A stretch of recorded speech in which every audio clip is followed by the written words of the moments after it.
The UnNoticed Entrepreneur Podcast is sponsored by Prowly, the all-in-one tool for PR experts. Hello and welcome to this episode of The UnNoticed Entrepreneur. With me today is Rusty Shelton over in Austin, Texas. Rusty, welcome to the show. Thank you, Jim. I appreciate you having me. Well, we're delighted to have you join us all the way over there. And you're the founder and CEO of Zilker Media. We're going to talk about how entrepreneurs can punch above their weight through books and becoming authority, and also how servant leadership has changed. And it's not like it used to be, and how as entrepreneurs who are unnoticed, we need to change the way we behave there. So first of all, tell us a little bit about you, because you set up multiple businesses. You sold one after 6 years only in the author marketing space, and now you've got another business. So just help us understand a little bit more about you.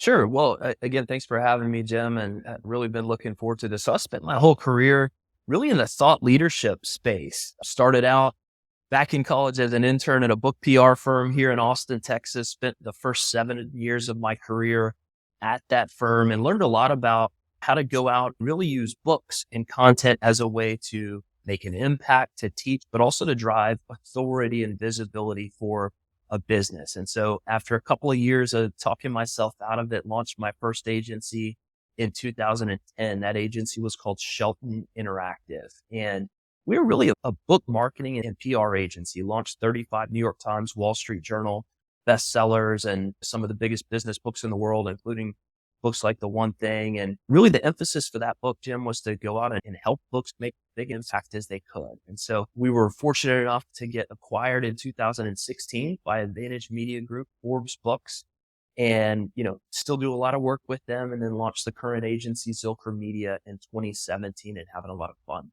with that. Yeah, great. I can see on the wall behind you, Rusty's got 2 books, Authority Marketing and also Mastering the New Media Landscape. He's also spoken at South by Southwest and has a host of information with it. So Rusty, books, for most entrepreneurs, they seem just out of reach, because even write a blog post can seem kind of challenging. Are books really necessary for a business owner in order to establish their authority?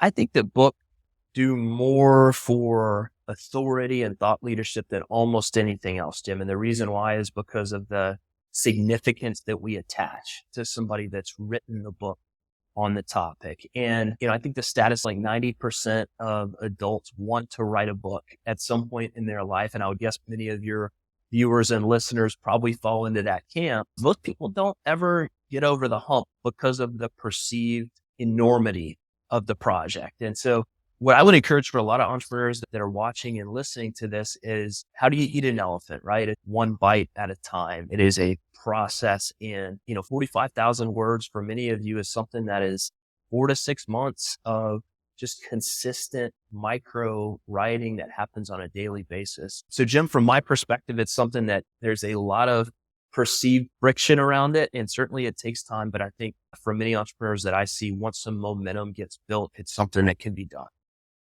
Rusty, I notice in your books that you've got behind you, you've written those with co-authors, Adam Whitty and Barbara Cave Hendricks. Is that a good strategy for an entrepreneur that may be struggling? Because one is to use ghostwriters, but you've partnered with fellow authors. How does that work?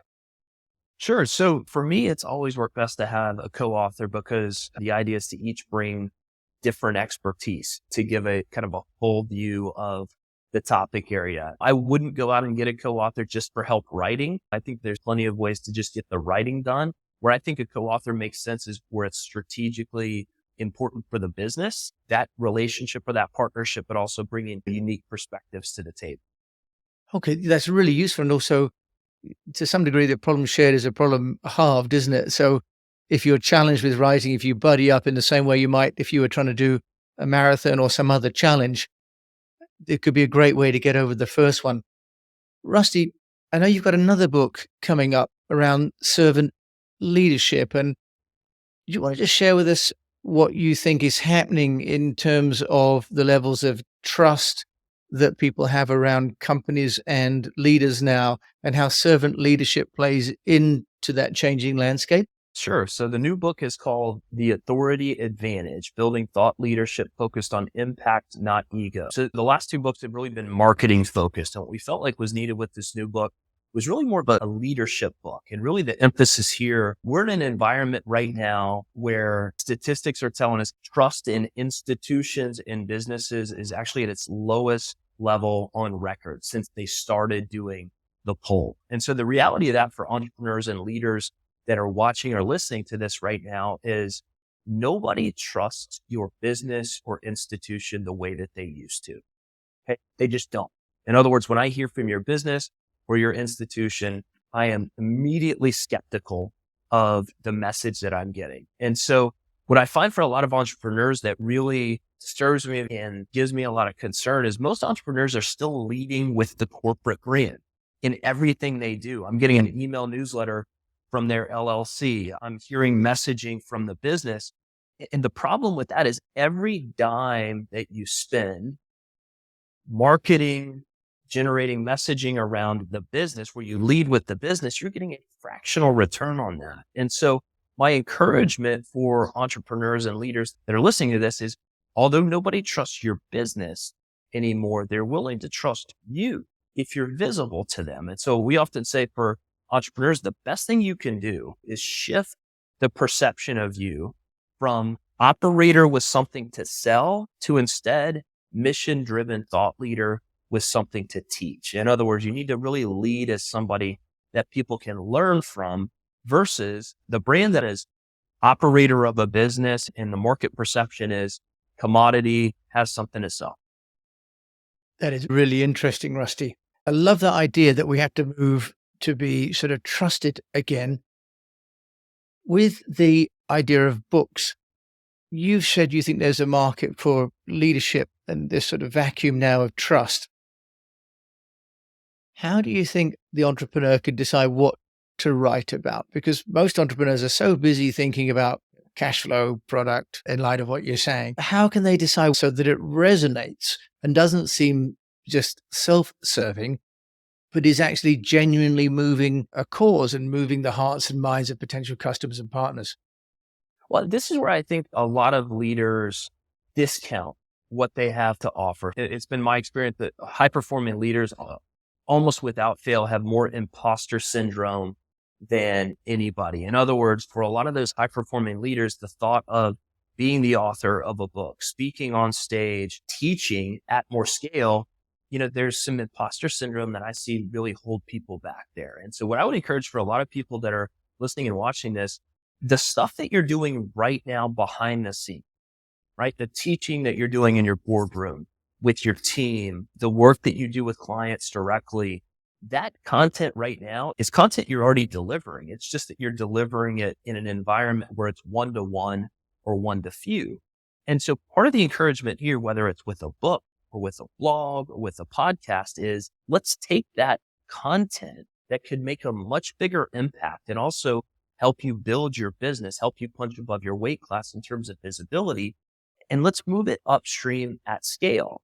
Whether it's somebody that's thinking about accepting that job at your business, whether it's a customer that's thinking about whether or not they want to raise their hand and learn more about working with you, they are interested in getting to know you before they deal with you directly, right? Before they walk in the door for that interview, before they raise their hand for that proposal. And if there's no way to get to know you beyond a resume style LinkedIn profile or a really basic bio on your website, you are missing a golden opportunity to differentiate yourself from the other options that are out there.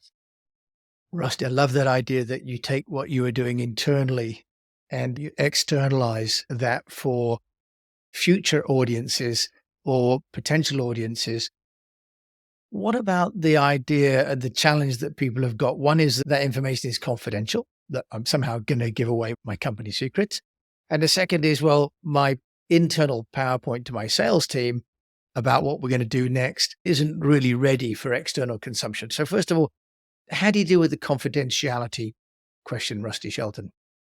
Well, confidentiality question, my encouragement for leaders and entrepreneurs is the bigger question is not, is somebody going to steal my ideas? It's, is somebody going to actually hear my ideas? In other words, obscurity is a much bigger enemy for entrepreneurs and leaders than some concern around confidentiality. There may be certain pieces of the mix that you don't include in a book, but Jim, in my experience, the best books are not Rusty's story or my particular insights. It's a framework that I'm creating that somebody can take and personalize in their business. In other words, I'm giving them from experience the ability to take something, the framework that becomes about them. It's one of my favorite things about this book, The One Thing, written by Keller and Jay Papasan. This is essentially the story of how Keller Williams was built into the biggest real estate company in the world. But this book is formatted in a way that every leader, every entrepreneur that reads it, it's a framework that I can take and personalize with a PR agency in Austin, Texas, with a global consultancy out of New York, wherever it might be. And so my encouragement for people that are thinking about writing a book or creating content is create something that is not about you, but is a framework that somebody else can take and personalize. Rusty, I love that idea. And you've talked before about leadership and servant leadership.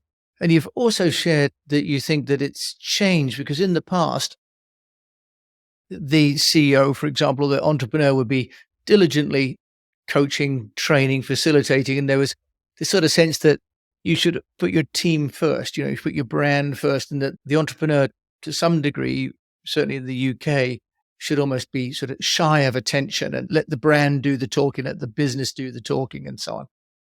Why do you think that has changed and the impact on this sort of servant leader? Because what you're explaining is it's almost leader becoming teacher, leader becoming facilitator, isn't it? How do you explain that? It is. Well, I think, Jim, the reality is servant leaders are focused on empowering their teams, operating at a high degree of excellence, et cetera.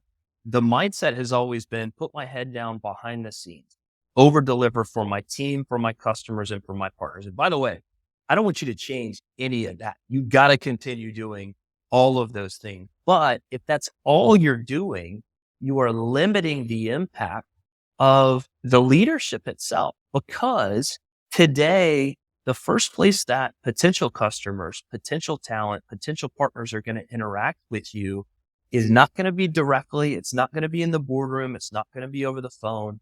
It's page one of Google. From there, if you're lucky, it's on your website. It's on your LinkedIn profile. And Jim, what I would say for certain leaders that are listening to this, when they hear the phrase thought leadership or authority marketing or personal branding, there's often visible response when I say that from the stage, because for most leaders, our thoughts immediately go to people that are building ego-driven, hey, look at me brands. And so to be crystal clear for your listeners and for your viewers, when I'm talking about building thought leadership, I want you to be the messenger, not the message. In other words, if we've got a message to get out from your business, from your institution, from your nonprofit, if you're communicating that message through the corporate brand, we are making this much harder on ourselves than we need to. Alongside that corporate brand, my strong encouragement to leaders is the speed to trust for you as a mission-driven thought leader, as an individual, is dramatically quicker than it is with your business. And so if you're not willing to step out alongside the company as that on-ramp, again, you are, in my opinion, not serving your team, not serving your business in the way that you could be. I love the way that you phrase that, Rusty, and this idea of being the on-ramp and that you can build trust with an individual more quickly than you can with an organization, which you say entirely logical in many ways, but from an emotional point of view, I think people struggle with that, don't they? From the implication then, for example, on Twitter or on Facebook or on LinkedIn, founders should be, if like, under their own name, as opposed to, say, having their own company Twitter account. What's your guidance there? Yeah, so my guidance there is both. Again, typically what I see, Jim, is we've got a corporate brand, whether that is, LinkedIn company page or a Twitter account or a corporate website.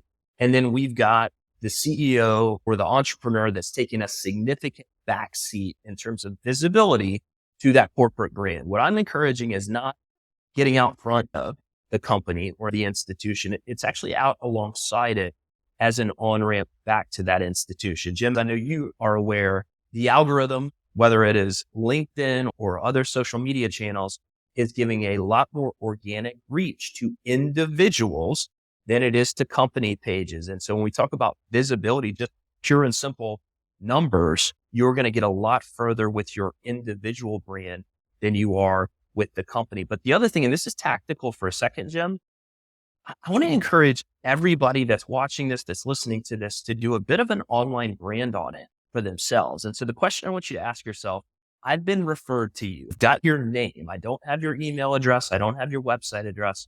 If I have your name and I pop your name into Google, number one, can you be found?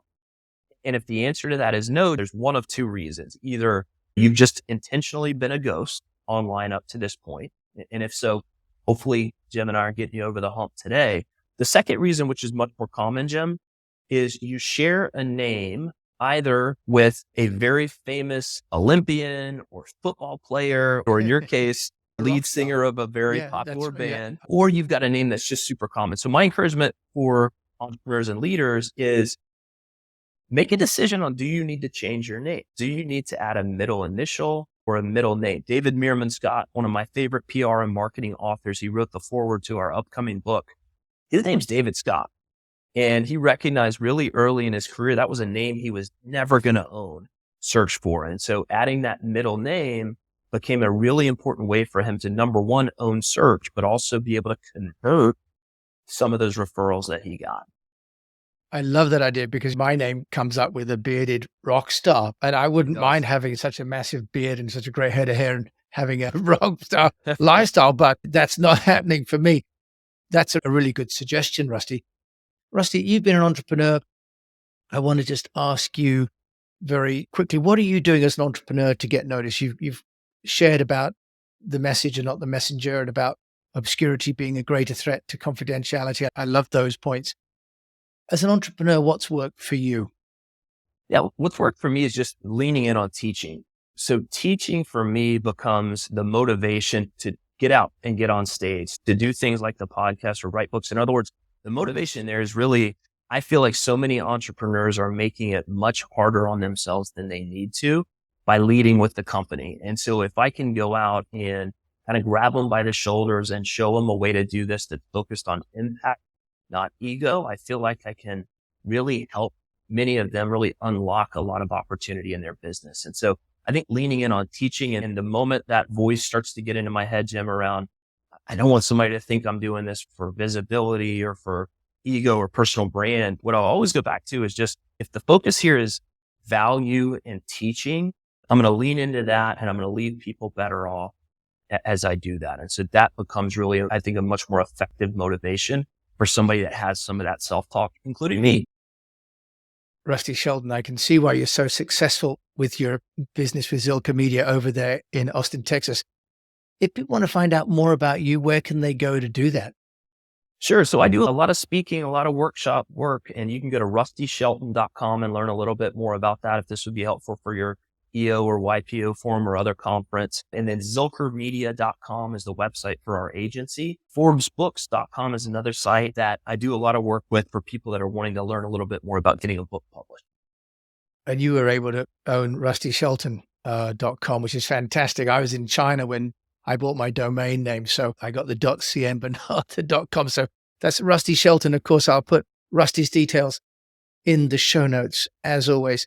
Rusty, thank you so much for sharing with the fellow UnNoticed entrepreneurs and me today about how we can transcend really our reticence about being a brand and leading with ourselves, and not necessarily being from behind as a servant, but being at the front and being a messenger of great things for others rather than just all about ourselves. So thank you so much, Rusty. Jim, it's been such a pleasure. Thanks for having me. You've been a real star guest. And as always, thank you very much for listening to this episode of The UnNoticed Entrepreneur with me, Jim James here. If you enjoyed it, please do share it with a fellow entrepreneur. And if you've got the time, give a rating or review on a podcast app. And until we meet again, encourage you to keep on communicating. Think about authoring. Now, I'd just like to mention our sponsor for this show. The UnNoticed Entrepreneur podcast is sponsored by a company called Prowly. Prowly is an all-in-one software for leveraging your public relations activities. You can boost the media relations game for your business, find media contacts, send out press releases, and get more coverage while saving time and money on everyday tasks. Check it out, Prowly.com.